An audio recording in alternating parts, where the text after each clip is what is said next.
ఎవరితోనో చెప్పించి ఒక వీడియో పెట్టారు. నాకు అర్థం కాదు ఏంటంటే 1,00,000 మంది ఆటో డ్రైవర్లు దగ్గర వాళ్ళందరూ పర్లేదులే మాది మునుగుతే అని అక్కడ పెట్టుకున్నారా?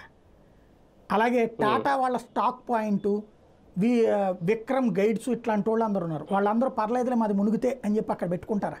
వాళ్ళందరికీ సమాచారం ఉంది ఎవరికన్నా? సమాచారం లేదు. ఆ సమాచారం లేకపోవడం వల్లే కట్టుబట్టలతో పరుగులు పెట్టారు. స్వయంగా సిసోడియానే చెప్పారు మేము అంతమందిని ఎవాక్యుయేట్ చేయలేం కాబట్టి అని. ఎక్కడైనా వరదలు వస్తే ఏం చేస్తారండి? ఎవాక్యుయేట్ చేస్తారు.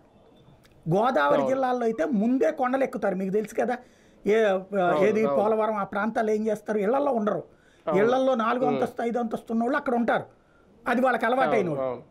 మిగతా వాళ్ళు ఏం చేస్తారు? ఆ పక్కన ఉన్న కొండలు ఎక్కుతారు, కొండల మీద కూర్చుంటారు. ఇది మనకి సహజ సిద్ధంగా వరదల గురించి కవర్ చేసిన వాళ్ళందరికీ తెలిసిందే ఆ ఇష్యూస్.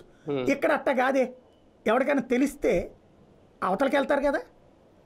తెలియకపోవడం వలన మునిగిపోయారు. అది ప్రజల్లో ఒక తీవ్ర వ్యతిరేకత ఉంది స్టిల్ నౌ.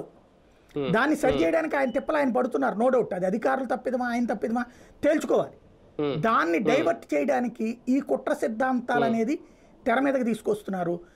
నెక్స్ట్ జరుగుతున్నది ఇప్పుడు ఎన్యూమరేషన్, ఇందులో తేడా ఏమి ఉండదు. ఎవరికి ఎంత జరిగింది ఏంటి ఇవన్నీ రాసుకోవడం. కానీ ఇది ఎంత రాసుకున్నా నాకు 10 లక్షలు నష్టం జరిగిందంటే ఎంత ఇస్తారా? వాళ్ళు ఇస్తే 5,000 ఇస్తారా 10,000 ఇస్తారా? అది కూడా ఇంకా డిసైడ్ చేయలే. ఇస్తారో 25,000 అని చెప్తున్నారు.